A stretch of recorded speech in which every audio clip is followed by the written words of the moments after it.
बहुत डिसअपॉइंटमेंट हुई है कराची का मैच देखकर। पैथेटिक परफॉर्मेंस, बुरी बैटिंग करते हुए नजर आए। टोटल डोमिनेशन शो किया लाहौर कलंदर्स ने बॉल 1 से, बॉलिंग में भी, बैटिंग में भी, और वन साइडेड कन्विंसिंगली 65 रन से कराची को ये मैच हरा दिया। लाहौर का जो एक्स फैक्टर है वो है रिशाद हुसैन। जब पहला मैच इस्लामाबाद से लाहौर हारी थी तो मैंने अपनी वीडियो में ये बात कही थी, मैं लिंक लगा दूंगा डिस्क्रिप्शन पे, कि रिशाद हुसैन का प्लेइंग 11 से बाहर होना बनता ही नहीं है। वो मस्ट है प्लेइंग 11 के अंदर। पीएसएल की जो दो बड़ी पिक्स हैं वो है डेरिल मिचेल और रिशाद हुसैन मेरे हिसाब से, और दोनों मैच विनर हो सकते हैं लाहौर कलंदर्स के लिए, बात मैंने कही थी। उसके बाद रिशाद आते हैं, back to back impact performance दी। 3 for 31 against Quetta, 3 for 26 against Karachi, और बीच में मिडिल ओवर्स में आके ये इम्पैक्ट परफॉर्मेंस देना। राशिद खान की एब्सेंस में जो कलंदर्स को प्रॉब्लम हो रही थी ना, वो रिजॉल्व कर दी है आके रिशाद हुसैन ने, और इसीलिए वो बहुत ज़रूरी था कि वो प्लेइंग 11 में रहे, और मिडिल ओवर्स के अंदर आके जो प्रेशर बना के रखना होता है ना ऑपोजिशन पे, वो रिशाद बना के रख सकता है। So he bowled really well, extraordinary bowling की है। ओवरऑल क्रिकेट बहुत अच्छा खेला कलंदर्स ने, और ईजिली कराची को ये मैच हरा दिया। खैर, शुरू से बात करते हैं। जब टॉस हुई तो प्लान करके आए थे शाहीन शाह अफरीदी। टॉस में आके वो बड़े क्लियर थे, उन्होंने कहा भाई हम पहली बैटिंग करेंगे। ड्यू फैक्टर एक्सपेक्टेड था, लेकिन उसके बावजूद उन्होंने पहली बैटिंग की। मुल्तान वर्सेस कराची के मैच में ठीक ठाक ड्यू फैक्टर आया था, जिसका फ़ायदा कराची ने उठाया था। एक तो वैसे ही मुल्तान का वीक बॉलिंग अटैक, ऊपर से ड्यू फैक्टर आ गया था, तो उसका फ़ायदा कराची को हुआ, उसने एडवांटेज दिया और कराची को मैच जीत गया। बट यहाँ पे लाहौर क्लियर था कि हम पहली बैटिंग करेंगे। पहली बैटिंग की, जहाँ पे कराची किंग्स ने मैच ड्रॉप किया ना, वो था फ़खर जमान का कैच ड्रॉप। जेम्स विंस ने लिटरली सिटर ड्रॉप किया था। जब आप किसी इम्पैक्ट प्लेयर का कैच ड्रॉप करते हैं, उसको एक मौका दे देते हैं, तो वो आपको दोबारा चांस नहीं देता, और इसी तरह फ़खर जमान ने दोबारा मौका दिया ही नहीं। एक और 50 की, back to back 50, back to back match winning performances, और कलंदर्स को एक और मैच जिता दिया। अच्छा लग रहा है फ़खर को देखकर कि वो पोस्ट इंजरी आए हैं और आकर परफॉर्मेंस उनकी अच्छी हो रही है, फॉर्म में नज़र आ रहे हैं। 2 लगातार 50 कर चुके हैं। 50 करने के बाद, मैन ऑफ द मैच लेने के बाद, वो बंदा कहता है मैं अपने फुल फ्लो में नहीं हूँ अभी। ये इंटेंट चाहिए हमें, ये माइंडसेट चाहिए। ये नहीं कि 45 बॉल्स पे 45 कर लिए और कह दिया मैंने तो सब कुछ कर लिया, नीचे वालों ने अच्छा नहीं किया। नहीं भाई, इंटेंट ये होती है कि मैं अभी फुल फ्लो में नहीं हूँ, ये होता है माइंडसेट। ये पाकिस्तान टीम की नीड है इस वक्त। बहुत कमाल खेला फ़खर जमान ने, जो ऊपर से टोन सेट करनी थी वो फ़खर जमान ने की। 160 के स्ट्राइक रेट से बैटिंग करके एक अच्छी पारी ऊपर से खेल के दी और नीचे वालों के लिए आसानी क्रिएट कर दी। उसके बाद खैर अब्दुल्ला शफीक ने कोई इतना इंप्रेस नहीं किया आज के दिन, बट डेरिल मिचेल आते हैं नीचे और वो पहले पार्टनरशिप बिल्ड करते हैं फ़खर के साथ। फ़खर चार्ज कर रहे थे तो मिचेल ने कैरी किया, फ़खर आउट हो गए तो मिचेल ने एक्सेलरेशन दिखाई, एक्सेलरेट किया। 180 के स्ट्राइक रेट पे हाई नोट पे जाके गेम अपनी इनिंग्स को फिनिश किया कि ऐसा स्कोर बना दें जो डिफेंड करना आसान हो बॉलर्स के लिए। सो अगेन मैंने जैसे पहले कहा कि मिचेल और रिशाद ये 2 मैच विनर बन सकते हैं लाहौर के, और मिचेल ने अगेन ये प्रूव किया कि भाई वो बड़ी अच्छी पिक है लाहौर कलंदर्स की। 180 के स्ट्राइक रेट पे इनिंग्स को हाई नोट पे एंड किया है, बहुत कमाल की बैटिंग की थी। फिर आते हैं कराची की बॉलिंग के ऊपर। जो सबसे इंप्रेसिव पार्ट नजर आया वो था हसन अली। हसन अली आउटस्टैंडिंग बॉलिंग कर रहे हैं। खैर अभी बहुत लंबा टूर्नामेंट बाकी है, देखना होगा कि कंसिस्टेंसी आती है या नहीं आती, बट फिलहाल जो उन्होंने बॉलिंग की है टॉप क्लास बॉलिंग थी। सबसे इंपॉर्टेंट पार्ट है न्यू बॉल पे कंट्रोल बॉलिंग करना। सबसे बड़ा इशू यही था कि हसन अली न्यू बॉल के बॉलर नहीं थे, उनसे कंट्रोल नहीं होती थी। अगर वो न्यू बॉल से कंसिस्टेंसी के साथ बॉलिंग कर रहे हैं तो वो कयामत की निशानी है भाई। अच्छी बॉलिंग की उन्होंने पावर प्ले के अंदर। 140 प्लस KPH पे वो बॉलिंग कर रहे हैं, कंसिस्टेंट लाइन और लेंथ, एक एरिया पे 6 बॉलें हिट कर रहे हैं। अच्छा लग रहा है देखे कि हसन अली ने अपने आप को इंप्रूव करने की कोशिश की है। इंप्रूव बॉलर नजर आ रहे हैं, फिटनेस उन्होंने अच्छी की है, अच्छे रिदम में नजर आ रहे हैं, रनअप अच्छा किया है, डोमेस्टिक में गए वहां जाके बॉलिंग की, फॉर्म में नजर आए कि अपनी फॉर्म वापस लेकर आनी है। बुरा लगता था कि हसन अली, दोस्ती यारी को हम हटा भी दें अगर, तो चैंपियंस ट्रॉफी का सबसे बड़ा बॉलर था हमारा।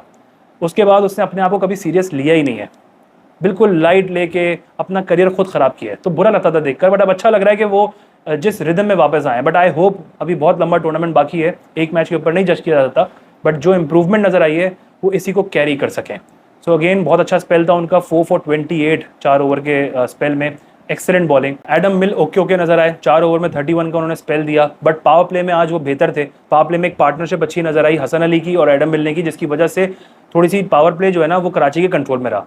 तो पावर प्ले कंट्रोल में रहा, डेथ ओवर्स थोड़े से बेहतर किए कराची ने, लेकिन प्रॉब्लम जो है ना वो मिडिल ओवर्स है। मिडिल ओवर्स में कराची रिलाय कर रहा है अब्बास आफरीदी पे। अब्बास आफरीदी को क्या हो गया है पता नहीं, मुल्तान सुल्तान से निकल के कराची में आके वो बिल्कुल ही वेवर्ड लाइन एंड से बॉलिंग कर रहे हैं। वकायनस भी कमेंट्री में ही कह रहे थे कि एक बॉल पैड पे फेंकते हैं, अगली बॉल बिल्कुल ऑफ स्टंप पे फेंक देते हैं, फिर दोबारा इधर ले आते हैं, फिर शॉर्ट पिच एकदम से, तो बिल्कुल ही वेवर्ड लाइन लेंथ से बॉलिंग कर रहे हैं। कोई कंसिस्टेंसी अब्बास आफरीदी में नजर नहीं आ रही है, जो सबसे बड़ा इशू बना हुआ है। अब्बास आफरीदी को यहाँ पे कुछ करना पड़ेगा, ऐसे नहीं चलेगा, क्योंकि जितने PR एजेंट्स के थ्रू हमारी टीम सेलेक्ट होती है उसके दौरान अपनी जगह, उसके दरमियान अपनी जगह बनाना वो आसान काम नहीं है। तो अब्बास आफरीदी को यहाँ पे रिस्पॉन्सिबिलिटी के साथ खेलना पड़ेगा। दूसरा जो सबसे बड़ा प्रॉब्लम है कराची का वो है मिडिल ओवर्स में हमारे पास कोई रेगुलर स्पिनर नहीं है। हम एक स्पिनर शॉट चल रहा है, जाहिद महमूद स्क्वाड में है लेकिन वो प्लेइंग लेवल में नहीं है। अब कई लोग कहते हैं जी वो रन मशीन है, अच्छी बॉलिंग नहीं करता, बुरा बॉलर है। ऐसा नहीं है, वो बॉलर अच्छा है लेकिन उसको चांसेस सही से मिलते ही नहीं है। देखिए हर बॉलर ऐसा नहीं होता कि नेट पे बॉलिंग कर करके वो आएगा और पहले ओवर में एकदम से आके बहुत अच्छी बॉलिंग करना शुरू कर देगा। उसको टाइम लगता है अपना रिदम पकड़ने में। कुछ बॉलर्स होते हैं और जब वो रिदम पकड़ लेते हैं तो फिर उनमें एक स्पार्क नजर आना शुरू होता है। तो अभी स्पेशली कराची के लेग में और मुल्तान के लेग में हमें एक स्पिनर शॉट रहेंगे अगर जाहिद महमूद को नहीं खिलाया। देखिए खुशदिल शाह को चैंपियंस ट्रॉफी से for no reason full time regular spinner समझा जा रहा है। वो रेगुलर स्पिनर नहीं है। अरफात मिनास नहीं है, जाहिद है, उनको रखना चाहिए। अब लाहौर कलंदर्स को आप देखें तो वहाँ पे कराची के लिए नाइटमेयर कौन बना हुआ था मिडिल ओवर्स में? रिशाद हुसैन और सिकंदर रजा। तो कराची के लिए मिसिंग फैक्टर जो है वो एक स्पिनर है। हम एक स्पिनर शॉट चल रहा है। इस चीज़ को as soon as possible resolve करना पड़ेगा अगर हमने आगे के मैचेस में कुछ ना कुछ अच्छा इम्पैक्ट क्रिएट करना है ऑपोजिशन के ऊपर। ये बहुत इंपॉर्टेंट है। कराची की बैटिंग पर आते हैं, लाहौर की बॉलिंग पे आते हैं। तो टिपिकल शाहीन शाह आफरीदी का आज फ्लेवर नज़र आया। वही फर्स्ट ओवर, वही अग्रेशन, अर्ली विकेट। इस मरतबा डबल विकेट फर्स्ट ओवर उन्होंने निकाला, डेविड वार्नर और जेम्स विंस। 70% गेम ना वहीं पे ख़त्म हो गया था जब उन्होंने जेम्स विंस को आउट किया। पर सवाल ये है कि ये शाहीन शाह आफरीदी की इस तरह की परफॉर्मेंस इंटरनेशनल में आगे कहाँ चली जाती है? तब ये अग्रेशन, ये पेस, ये सब कुछ फारिग हो जाता है। लेकिन PSL में आते ही वापस फॉर्म में आ जाते हैं। खैर उन्होंने जेम्स विंस को आउट किया, विंस 0 पे आउट हो गए। आई थिंक विंस ने सोचा यार कौन इतनी मेहनत करे, सेंचुरी बनाओ, मैच जिताओ, मिलेगा क्या? Hair dryer. क्या मंतक थी हेयर ड्रायर देने की? कराची किंग्स वाले ना खुद ही अपना तमाशा बनाते हैं, मजाक बना रहे हैं, PSL का भी मजाक बना रहे हैं। यार आप स्पॉन्सर को खुश करने के लिए अपनी बेइज्जतियां तो नहीं कराओ ना यार, कम से कम। हेयर ड्रायर कौन देता है? और इतना ट्रिगर हो गए ये लोग जीतो पाकिस्तान के नाम पे। सही कहा था अली तरीन ने कि जीतो पाकिस्तान में ट्रॉफी अनवील नहीं होनी चाहिए। वो डिफरेंट कॉन्सेप्ट का शो है। आपकी सबसे बड़ी लीग की ट्रॉफी एक अजीब से शो में जाके अनवील होती है। क्यों जी? व्यूअरशिप बहुत है वहाँ पे। और इतना ट्रिगर हो गए कि पहले ट्वीट करते हैं कि जी जीत भी हमारी, वाटर कूलर भी हमारा, फिर हेयर ड्रायर दे देते हैं। ऐसा लग रहा है डब्बे खुल रहे हैं। मैं कहता हूँ खोलो, डब्बा खोला जी, हेयर ड्रायर निकल रहा है, वॉशिंग मशीन निकल जाएगी किसी मैच में। कोई मतलब मंतक है ये इस तरह की? हेयर ड्रायर देकर ना आपने अपना मजाक बनाया। या तो आप कुछ ना दो, कोई मसला नहीं है, लेकिन कुछ देना है तो भाई शील दे दो खाली। इस तरह की उटपटांग स्पॉन्सर को खुश करने के लिए अपना मजाक बनाना दुनिया के सामने, अजीब अहमक किस्म की मेंटालिटी है कराची किंग्स की। खैर विंस जो है वो 0 पे आउट हो गए थे, वहाँ पे गेम खराब हो गया था। खैर नीचे कोई ऐसा जो उम्मीदें थी नहीं इतनी कि शान या खुशदिल या इरफान न्याजी इतना बड़ा टोटल यहाँ पे जितवा सकेंगे। एक प्रॉब्लम जो है ना, अगर आपने अपने प्लेयर्स को बर्बाद करना हो या अपने प्लेयर्स ज़ाया करने हो तो क्रैश कोर्स आपने हासिल करना है कराची से और कोयटा से। ये दोनों बहुत अच्छे से ना पूरी टीम अपनी बर्बाद करते हैं, प्लेयर्स ज़ाया करते हैं। शान मसूद नंबर 4 पे खेल रहे हैं। क्यों खेल रहे हैं वो नंबर 4 पे? कोई लॉजिक है उसके पीछे? वो है ही नहीं नंबर 4 का प्लेयर। पहले तो आपने उसको कैप्टन बनाया, रीबिल्डिंग फेज का नाम दे दिया, फिर 1 साल के अंदर उसको कैप्टन से निकाल दिया। किसका रीबिल्डिंग फेज होता है 1 साल के अंदर? किसी का भी नहीं होता, टाइम लगता है। उसको जिस तरह कैप्टन से निकाला वो भी गलत किया। अब नंबर 4 पे खिला के लोगों को उससे नफरत दिलवा रहे हैं कि लोग उससे नफरत करें, पब्लिक प्रेशर पे आप उसको ड्रॉप करोगे, वो टीम से बाहर होगा, वो रेड बॉल से भी बाहर हो जाएगा। वो ओपनर खेल सकता है, अगर ओपनिंग पे जगह नहीं है तो फिर आप उसको बाहर कर दें। लेकिन वेस्ट क्यों करते हैं किसी को गलत नंबर पे खिला के? मतलब ज़ाया क्यों करना है? खैर फिर इरफान न्याजी, अरफात मिन्हास से उम्मीदें जो है ना बहुत हैं। मैंने हमेशा कहा है कि वो होने चाहिए परमानेंट मेंबर। देखें अरफात मिन्हास को ना समझना पड़ेगा कि कराची किंग्स ना यंगस्टर को मौके देती नहीं है, बड़ी मुश्किल से मिलता है। ना कासिम अकरम को मिला था, ना साद बेग को मिला था, इनको मिल रहा है। बड़े बहुत लकी है ये। अब इनको रिस्पॉन्सिबिलिटी लेके ना स्टेप अप करना होगा और जितवाना पड़ेगा, अपना इम्पैक्ट दिखाना पड़ेगा। ऐसे नहीं चलेगा। इरफान न्याजी देखें जिम जाते हैं, आपकी बॉडी बनी हुई है, मसल्स हैं, पर उससे परफॉर्मेंस तो नहीं आएगी ना। At the end of the day field पे आप क्या परफॉर्मेंस देते हैं ये मैटर करता है। इरफान न्याजी आप में पोटेंशियल है, हमें पता है आप मैच जिता सकते हो, लेकिन अगर इसी तरह से आप खेलोगे, इररिस्पॉन्सिबल बैटिंग करोगे, मैच मतलब रिस्पॉन्सिबिलिटी से स्टेप अप नहीं करोगे, तो फिर आपकी जगह नहीं बन पाएगी। कम से कम PSL में तो चार्ज करें, PSL में तो रिस्पॉन्सिबिलिटी से खेलो बॉस, ऐसा थोड़ी चलेगा। खैर आज डेविड वार्नर की भी थोड़ी सी कैप्टनसी मुझे अच्छी लगी, पावर प्ले के अंदर स्पेशली। वहाँ पे उन्होंने ना आज फवाद अली को एक्सपोज नहीं किया। पिछले मैच में फवाद अली को पावर प्ले में बॉलिंग देती थी, वो एक्सपोज हो गए। इस मैच में वो गलती नहीं की क्योंकि इनएक्सपीरियंस बॉलर है, पहली दफ़ा बॉलिंग कर रहा था, तो वो गलती हुई। उन्होंने इस मरतबा फवाद अली को रोका और पावर प्ले के बाद ओवर दिया। खैर उसके बाद ही वो एक्सपेंसिव हो गए, लेकिन एटलीस्ट पावर प्ले में उन्होंने एक्सपोज नहीं किया। यही गलती आप देख लें बाबर आजम करते हैं, अली रज़ा को एक्सपोज कर देते हैं सेट बैट्समैन के सामने या फरहान के सामने और पावर प्ले में बॉलिंग दे देते हैं, उसके बाद फिर दोबारा ओवर दे देते हैं और फिर अगले मैच में फिर कोई गलती करते हैं। तो अपनी गलतियां ना सीखनी पड़ती हैं बहुत जल्दी। अपने प्लेयर का कॉन्फिडेंस आपने वापस लेकर आना होता है, क्योंकि यंगस्टर का कॉन्फिडेंस अगर गिर गया तो वो दोबारा खड़ा नहीं हो सकता। तो ये चीज़ अच्छी थी वार्नर की, लेकिन जो असल प्रॉब्लम है वो यही है कि मिडिल ओवर्स में हमारे पास कोई रेगुलर स्पिनर नहीं है, मिडिल ओवर्स में कोई विकेट टेकिंग ऑप्शन नहीं है, क्योंकि अब्बास आफरीदी थोड़ा सा ऑफ नजर आ रहे हैं, उनके ऑफ डेज चल रहे हैं, उनका दिन नहीं चल रहा। तो वो इस चक्कर में मिडिल ओवर्स हम लोग जो लैग कर रहे हैं ना, वो यहाँ पे हमारे लिए प्रॉब्लम है। यहाँ पे हमें चाहिए विकेट टेकिंग ऑप्शन, और अगर राइट टाइम पे आइडेंटिफाई कर लेंगे तो कराची किंग्स जो है ना वो कहीं ना कहीं दोबारा खड़ी हो सकती है मैच जीतने के लिए। कराची किंग्स का प्रॉब्लम ये है कि बहुत ज़्यादा ना शायद इंडिविजुअल परफॉर्मेंसेस पे रिलाई कर रहे हैं कि कोई एक आधा वार्नर, साइफर्ड या विंस खेल जाएंगे तो शायद हम मैच जीत जाएंगे। बट एज अ यूनिट इनको खड़े होना पड़ेगा, as a unit step up करना पड़ेगा, तो ही ये आके डोमिनेट कर सकते हैं और मैच जीत सकते हैं। इंडिविजुअल परफॉर्मेंस आपको हर मैच नहीं जिता सकती। ओवरऑल लाहौर कलंदर्स ने बहुत अच्छा खेला एज अ यूनिट, उनमें देखें एक अच्छी चीज़ नज़र आ रही है। एक्स फैक्टर कौन है? ऊपर से फ़खर है तो कभी अब्दुल्ला हो जाते हैं, फिर डैरल मिचेल परफॉर्मेंस दे रहे हैं, नीचे से रिशाद हुसैन, शाहीन शाह अफरीदी, सब कुछ एज अ यूनिट उन्होंने बहुत अच्छा खेला। कैप्टनसी अच्छी की शाहीन शाह अफरीदी ने, so they played really well. So congratulations to Lahore Qalandars, outstanding cricket खेला आपने। आखिर में एक बात मैं ज़रूर ऐड करना चाहूँगा कि मैं देख रहा हूँ सोशल मीडिया पे ना बहुत क्रिटिसिज्म हो रहा है कि कराची क्रिकेट को होस्ट करना डिजर्व नहीं करता। ऐसा नहीं है, हम क्रिकेट को होस्ट करना डिजर्व करते हैं, पर उससे पहले हम स्टेडियम की रेनोवेशन डिजर्व करते हैं। जितने लोग ये बाहर बैठ के कहते हैं ना कि कराची वाले आते नहीं है मैच देखने के लिए और कराची डिजर्व नहीं करता, मैं उनसे कहूँगा आप लोग एक दफ़ा कराची आओ, आके यहाँ पे एक्सपीरियंस करो स्टेडियम का माहौल, यहाँ का व्यूइंग एक्सपीरियंस, ओवरऑल बाहर के हालात, और फिर बताओ कि हम डिजर्व क्या करते हैं क्या नहीं करते। कहना बहुत आसान है। मैं चैंपियंस ट्रॉफी के टाइम पे ना गया था और हर एनक्लोजर को जाके मैंने विजिट किया था कि किसका टिकट लूँ। मेरा दिल नहीं किया मैं यहाँ पे टिकट खरीदूँ। मैंने सोचा ये पैसे ज़ाया करने से अच्छा है कि मैं अपने घर में प्रोजेक्टर लगाऊँ, खाना मंगवाऊँ और बैठ के देख लूँ। मैंने नहीं लिया फिर चैंपियंस ट्रॉफी का टिकट, क्योंकि देख कर ही दिल नहीं चाह रहा था। अगर आप कराची स्टेडियम का व्यू पिंडी, मुल्तान और लाहौर से कंपेयर करोगे, सबसे पथेटिक व्यू कराची का है। अगर आप सीटों के सिर्फ हिसाब लगाओ ना, तो लाहौर की जो व्यू है ना वो ऊपर से नीचे आता है।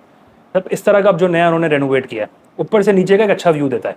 और कराची का व्यू कैसा है? कराची की सीट स्ट्रेट है और छत ऊपर से नीचे आ रही है, यानी अगर आप पीछे बैठेंगे तो छत आपका व्यू ब्लॉक कर देती है। अच्छा, सिर्फ इतना नहीं, फर्स्ट क्लास एनक्लोजर्स का हाल बताता हूँ मैं आपको। लाहौर में आप देखो या पिंडी में देखो, स्क्रीन पीछे लगी हुई है, हमारे यहाँ स्क्रीन ग्राउंड में लगी हुई है और फर्स्ट क्लास एनक्लोजर के सामने व्यू ब्लॉक करती है। मैसिव जंगले जो हैं वो लगा के उन्होंने उसको ब्लॉक किया हुआ है। ये है वसीम अकरम एनक्लोजर का हाल। अच्छा, मुझे लाहौर का कंफर्म नहीं है, मुझे किसी ने बताया था कि वहाँ पे ऐसा नहीं होता, लेकिन कराची में जैमर्स लगे हुए हैं। पता नहीं लाहौर स्टेडियम के पास अब लगे हुए नहीं लगे हुए, लेकिन कराची में अभी भी जैमर्स लगे हुए हैं। आप डेटा नहीं यूज़ कर सकते। अब जब अगर आप वसीम अकरम एनक्लोजर में बैठे हुए हैं तो सामने की स्क्रीन आपको नज़र नहीं आ रही है, आपको पता नहीं है स्कोर क्या चल रहा है। चैंपियंस ट्रॉफी में मेरे जो लोग दोस्त वगैरह गए थे, वो जब वहाँ गए तो उनको स्कोर नज़र नहीं आ रहा था। वो दूसरों से पूछे जा रहे हैं स्कोर क्या, स्कोर क्या। नेट चला रहे हैं, नेट नहीं चल रहा, व्हाट्सएप पे मैसेज सेंड नहीं हो रहा। तो इस तरह के जैमर्स लगे हुए हैं। इन सारे मसाइल के साथ किसका दिल चाहेगा आके देखने का। अच्छा, सिर्फ इतना ही नहीं, दूसरा प्रॉब्लम यह है कि जो स्केड्यूल बना था ना पीएसएल का, वो इंतहाई कोई इनकॉम्पिटेंट लोग बैठे हुए पीएसएल के अंदर। एक तो स्केड्यूल बनाया बगैर सोचे समझे कि कराची के पहले 5 मैचेस फर्स्ट लेग उठा के आपने रख दिया एक साथ। उसी डेट्स के दौरान कराची स्टेडियम के बराबर में एक्सपो सेंटर है, वहाँ पे एक्सपो लगा हुआ है 21-22 तारीख तक। तो क्लैश कर रहे हैं 2 इवेंट्स इकट्ठे। ऊपर से आसपास की सारी रोड्स टूटी हुई हैं। देखिए, एक होता है ट्रैफिक में फंस के पहुँचना, वो एक अलग चीज़ होती है, वो नॉर्मल है। लाहौर में अपना दुबई में बहुत ट्रैफिक होता है। मैं वहाँ पे फंस के इंडिया पाकिस्तान का मैच देखने गया था, तो वो एक नॉर्मल था ट्रैफिक, वो ट्रैफिक था सिग्नल का। हमारे यहाँ ट्रैफिक बिल्कुल डिफरेंट है। हमारे यहाँ क्या है, मेन रोड सारे टूटे हुए हैं, वहाँ पे काम हो रहा है रेड लाइन का, मेट्रो का, और वो रोड सारे खुदे हुए हैं, अंडरपास का काम चल रहा है। उसके जो ऑल्टरनेट रूट हैं वो है सर्विस लेन, पतली पतली सर्विस लेन, वो टूटी हुई हैं। उसका ऑल्टरनेट जो है वो गलियाँ हैं, गलियाँ टूटी हुई हैं। तो हमारे लिए मसाइल ही अलग हैं। उन सबको तय करके जब हम पहुँच रहे होते हैं ना, किसी का मूड नहीं होता जाके मैच देखने का। और ट्रैफिक इंक्रीज हो गया है एक्सपो की वजह से और मैचेस की वजह से, इकट्ठे एक साथ स्केड्यूल बना दिया। कराची लाहौर एक राइवल मैच होता है, राइवलरी टीम्स होती हैं, 2 बड़े शहरों का दरमियान मैच होता है। पीक वीकडे के दिन, ट्यूसडे के दिन, वर्किंग डे के दिन आपने 8 बजे मैच रख दिया कराची लाहौर का। कौन इनकॉम्पिटेंट लोग बैठे हुए? संडे को नहीं रख सकते थे मैच, सैटरडे को नहीं रख सकते थे मैच, वीकेंड पे क्यों नहीं रखा इतना बड़ा मैच कराची लाहौर जैसा? तो ये भी मसला है कि यहाँ पे स्केड्यूल भी सही नहीं बनाया गया। तो ये जितने भी लोग बाहर से बैठकर तनकीद कर रहे हैं ना कि भाई कराची डिजर्व नहीं करता, विद ऑल ड्यू रिस्पेक्ट, आप एक दफ़ा कराची आइए और व्यूइंग एक्सपीरियंस लेके जाइए और फिर डिसाइड कीजिए। ऐसा नहीं है कराची कभी यहाँ पर आया ही नहीं मैच देखने के लिए। हमेशा कराची ने फुल हाउस किया है पीएसएल में। हाँ, 2022 के बाद से नहीं किया, क्योंकि 2022 के बाद से कराची किंग्स ने एक डिक्लाइनिंग फेज पे गया हुआ है, और इसकी गलती फ्रेंचाइज की है। एक तो फैन इंगेजमेंट नहीं है। लाहौर कलंदर्स ने अपने फैंस के साथ एक अच्छा इंगेजमेंट किया था, बहुत ज़बरदस्त था। कराची कुछ करता ही नहीं है। रोडें खाली, सड़कें खाली, पोल खाली, कोई बैनर नहीं है। मैच हो रहा है किसी को पता नहीं है, कराची लाहौर का राइवल मैच हो रहा है, वो किसी को पता नहीं है। कराची किंग्स को चाहिए था कि अपनी जर्सी को लॉन्च करते स्टेडियम के अंदर, पब्लिक को बुलाते, फैंस आते, इंटरैक्ट करवाते उनसे। इस तरह की छोटी छोटी चीज़ों से फ़र्क पड़ता है। हमारे यहाँ ना अनफॉर्चुनेटली क्रिकेट का पैशन गिरता चला जा रहा है, क्योंकि कोई स्टार नहीं है एक तो कराची किंग्स में। आमिर, बाबर, इमाद वसीम, इनके जाने के बाद वैसे ही कराची किंग्स डेड हो गई है।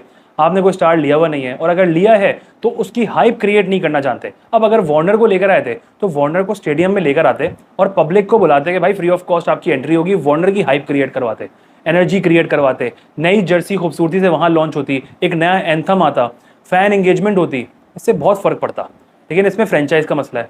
तो ओवरऑल कराची का जो क्राउड नहीं आ रहा, उसका मैसिव प्रॉब्लम ओवरऑल ये जो हालात हैं कराची के, वो व्यूइंग एक्सपीरियंस और फिर फ्रेंचाइज क्रिकेट का डेड होना। हेयर ड्रायर बांटने वाले लोग क्या बैठ के प्लानिंग करेंगे किस तरह आपने हाइप क्रिएट करनी है, लाइटें लगानी है, अंडरपास बनाने हैं। पहले ये होता था, 2018 में कराची पूरा सजा होता था, फेस्टिवल होता था पीएसएल, बट अब नहीं है। तो इसमें पीएसएल की गलती है और साथ ही साथ फ्रेंचाइज की भी गलती है कि फैंस को इंगेज करना नहीं जानते। तो जितने भी लोग ये बाहर बैठ के क्रिटिसाइज कर रहे हैं ना भाई, एक दफ़ा कराची आइए और कराची आके ना ओवरऑल एक्सपीरियंस कीजिए, फिर आपको पता चलेगा कि कराची डिजर्व क्या करता है।